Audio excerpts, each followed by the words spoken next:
দর্শক, এখন আমরা কথা বলবো পশ্চিমবঙ্গের সাম্প্রতিক সীমান্ত নীতি, পশু জবাই সংক্রান্ত নতুন নির্দেশনা এবং সীমান্তবর্তী জমি অধিগ্রহণ ইস্যু নিয়ে। আরও কথা বলবো বাংলাদেশ ভারত সীমান্ত পরিস্থিতির নানা বিষয়ে। কলকাতা থেকে সরাসরি যুক্ত হচ্ছেন তরুণ বাঙালি সমাজকর্মী ও social media activist Sheikh Abid Hasan. Sheikh Abid, আপনাকে স্বাগত জানাই স্টার নিউজে। আপনাকে একটি বিষয় আপনার কাছ থেকে জানতে চাই, সেটা হচ্ছে রাজ্য সরকারের নতুন বিজ্ঞপ্তিতে গবাদি পশু জবাইয়ের যে নিয়ম করা হয়েছে, এটি তো পুরনো আইন। 1950 সালের সুপ্রিম কোর্টের নির্দেশনা অনুযায়ী এই রাজ্য সরকার কেন এখন কার্যকর করার উদ্যোগ নিল?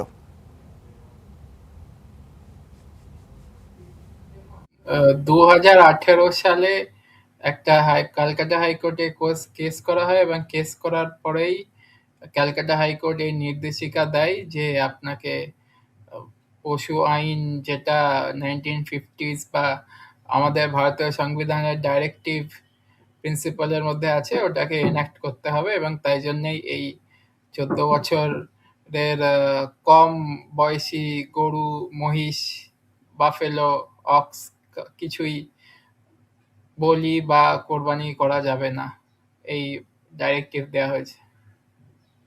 ঘুরপথে এটাই বলা হচ্ছে যে আপনি গরু খেতে পারবেন না, আপনাকে গরু খেতে দেওয়া হবে না। এবং মুসলমান বাঙালি যারা আছে তারা তো ভালো রকম এটা মেনেও নিয়েছে এবং তারা বলছে যে আমরা গরু কোরবানি এবার করব না।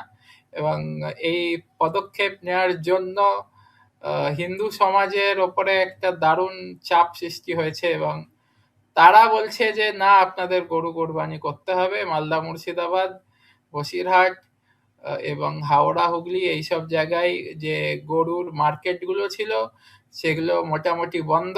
মুসলমানরাই বলছে যে আপনাদের তো এটা গোমাতা, আপনারা কেন নিজের গোমাতাকে বেচছেন? আমরা আপনাদের গোমাতাকে কোরবানি করতে চাই না।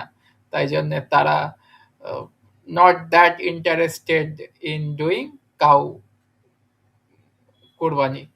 তো এবার ভালো মতো সোশ্যাল মিডিয়াতে প্রচারও চলছে এবং ডিজিটাল মিডিয়াতেও দেখা যাচ্ছে ইমাম মুয়াজ্জিন নাখোদা মসজিদের যিনি আছেন হেড, উনিও বলেছেন যে আহ, সরকারের কথা মেনে নিয়ে আমরা এবার গরু কোরবানি দেব না।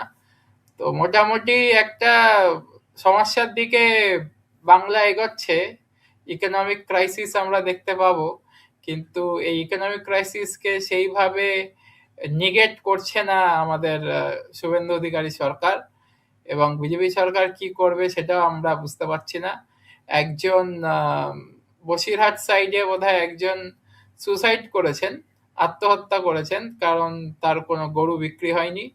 এবং এই যে গরু ইন্ডাস্ট্রি বা গরু কেনা বেনা, মানে কেনা ইন্ডাস্ট্রি, এটা প্রায় 2500 কোটি টাকা, মানে 2500 কোটি টাকা আপনার এটার এস্টিমেট।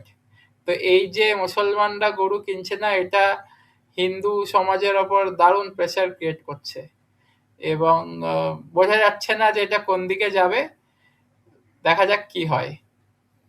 শেখ আবিদ, আসলে যেমনটি দেখছিলাম যে এখানে কিন্তু পশ্চিমবঙ্গের যেসব নারী যারা আছেন তারা কিন্তু মোটামুটি মুসলমানদের উদ্দেশ্যে আর কি, যাতে কোরবানির গরু যাতে তারা কেনে, এই হিসেবে কিন্তু তারা আন্দোলনও করছেন। এখন আপনার কাছে যে বিষয়টি জানতে চাই যে ফিটনেস সার্টিফিকেট ও যৌথ অনুমোদনের প্রক্রিয়ায় স্থানীয় প্রশাসন আর পৌরসভা বা পঞ্চায়েত কতটা সক্ষম বা দুর্নীতিমুক্তভাবে এটি বাস্তবায়ন করতে পারবে বলে আপনি মনে করছেন? দুর্নীতি মুক্ত কিছু জিনিস দক্ষিণ এশিয়াতে করা খুব ডিফিকাল্ট এবং এই প্রসেসেও দুর্নীতি তো থাকবেই, দুর্নীতি তো আর যাবে না। দুর্নীতি ভারতীয় মহাদেশের মানুষের রক্তে আছে, তো দুর্নীতি যাবে না। এবং আমার মনে হয় না যে মানে মুসলমানরা কোনো মানে বিহেভিয়ার করবে যাতে তারা বিজেপিকে একটা ইলেকটোরাল পয়েন্ট দিতে পারে। তো মোটামুটি যা মনে হচ্ছে তারা রিস্ক অ্যাভার্স বিহেভিয়ারেই যাচ্ছে। তারা এবার বেশি করে খাসি জবাই করবে এবং খাসি কোরবানি দেবে। এবং আরেকটা জিনিস হচ্ছে যে গরুর দাম, যেটা ধরুন 40,000 রেঞ্জ যদি হয়, তো সেই রেঞ্জ কমে গিয়ে এখন 20,000 হয়ে গেছে। 20,000 দামে গরু পাওয়া যাচ্ছে, কিন্তু তাও কিন্তু কেউ কিনছে না।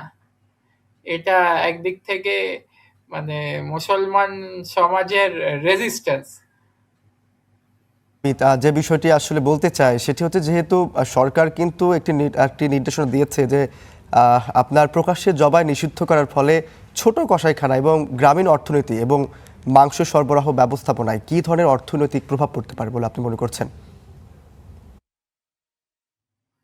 হ্যাঁ, এই পয়েন্টটা একটা খুবই বোকা বোকা পয়েন্ট। এটার কোনো মানে হয় না, কারণ আগেও এই কসাইখানা যেগুলো গভর্নমেন্ট ক্রিয়েটেড কসাইখানা, এগুলোতেই জবাই হতো। সেইভাবে ইন্ডাস্ট্রিয়াল স্কেলে জবাই ওইখানেই হয়। এবার বকরিদের দিনে হয়তো একটু এক্সট্রা জবাই হবে, তাই জন্যে তাদেরকে মানে ওইভাবে রাস্তায় কিন্তু কেউ জবাই করে না। এটা ডাইরেক্টিভ দেয়া হয়েছে। এটা হচ্ছে টেকনিক্যাল হিন্দুত্ব। এগুলো হচ্ছে ল্যাঙ্গুয়েজ, এগুলো হিন্দুত্ববাদী মার্কেটিং ল্যাঙ্গুয়েজ। কিভাবে আগে থেকে মানে মানুষের মধ্যে ভয় ঢুকিয়ে দাও যে মুসলমানরা রাস্তায় জবাই করে, তাই এখন আমি এই আইনটা পাস করছি যে যেন রাস্তায় জবাই না করে, যেন পাবলিক স্পেসে কিছু না করে। তো এগুলো সব এদের মার্কেটিং স্ট্র্যাটেজি, কিভাবে নিজেদেরকে রেলেভেন্ট রাখে ইলেকট্রাল পলিটিক্সে। আবিদ, আসলে আমরা তো অনেকক্ষণ ধরেই কুরবানি এবং পশু জবাই নিয়ে কথা বলছিলাম। একটু আপনার কাছে ভিন্ন প্রসঙ্গে যেতে চাই, যেটি হচ্ছে সীমান্তে কিন্তু তার কাটা বেড়া ও জমি অধিগ্রহণ নিয়ে গ্রামবাসীদের মিশ্র প্রতিক্রিয়ার পেছনে মূল উদ্বেগটা আসলে কি? নিরাপত্তা নাকি জমি ক্ষতিপূরণ ও বাস্তবচ্যুতি, নাকি আপনার কাছে কি মনে হচ্ছে? না, দেখুন, কিছু সমস্যা তো আছেই, এবং ইদানিং আমরা দেখেছি বাংলাদেশ থেকে অমুসলিমরা এসছে, এবং অমুসলিমরা ভালো ভালো করে আসে। তাদেরকে অনেক কিছু সরকারি প্রকল্প দেয়া হয়, এবং এখন তো বলছে যে তাদের সরকারি প্রকল্প থেকে নাম কেটে দেবে। তো একটা হিন্দুত্ববাদী সরকার কি করে মানে হিন্দুদেরই নাম কেটে দেয় আপনার স্কিম থেকে, এগুলো দেখতে হবে। সেরকম অর্থে দেখুন, মানে মোটামুটি আমাদের মধ্যে তো একটা বাঙাল ঘটি ডিভাইড আছে, হিন্দুদের মধ্যে বাঙাল ঘটি ডিভাইড আছে, এবং যারা ঘটি হিন্দু তারা চায় না যে হিন্দু বাঙালরা এখানে আসে। মানে তারা এলে তারা মনে করে যে পশ্চিমবঙ্গের যে রিসোর্স গুলো আছে সেই রিসোর্স গুলোর মানে ঠিকঠাক ইউজ হবে না। এবং ঘটিরা দেখেছে যে সিপিএম পার্টিকে ব্যবহার করে, কংগ্রেস পার্টিকে ব্যবহার করে ভালো মতো জমি কবজা করে নিয়েছে। যারা বাঙাল উচ্চবর্ণ এবং ব্রাহ্মণ বাঙাল তারা করেছে। আপনি যে land reform of West Bengal দেখেন, তো ওখানে দেখবেন যে সেই অর্থে কিন্তু দক্ষিণবঙ্গে আহ, দলিত হিন্দু, আদিবাসী, মুসলমান বাঙালি তাদের কিন্তু জমি দেওয়া হয়নি, বরঞ্চ তারা যদি জোরদার হয়ে থাকে তাদের জমি কেড়ে নেওয়া হয়েছে।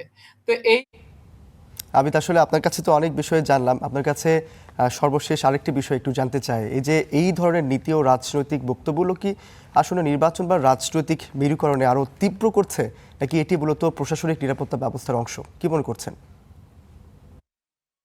দেখুন, পোলারাইজেশন তো অনেক আগেই হয়ে গেছে। পোলারাইজেশন পশ্চিমবঙ্গে 2021 সালেই শুভেন্দু অধিকারী করে দিয়েছে, যখন তারা মুসলমান বাঙালিকে বাংলাদেশি, পাকিস্তানি, রোহিঙ্গা এইসব বলেছে। এইবার যেটা 2026 সালে দেখলেন, এটা জাস্ট একটা by product of polarisation create done by Suvendu Adhikari. এগুলো কিছু এমন কিছু উনি করছেন না, নতুন কিছু তিনি আনছেন না। তিনি যেই তৃণমূল ইকোসিস্টেম এই কাউ স্মাগলিং করতো, তাদেরকে শুভেন্দু কি করছে? শুভেন্দু কি কিছু পদক্ষেপ নিয়েছে? নেয়নি।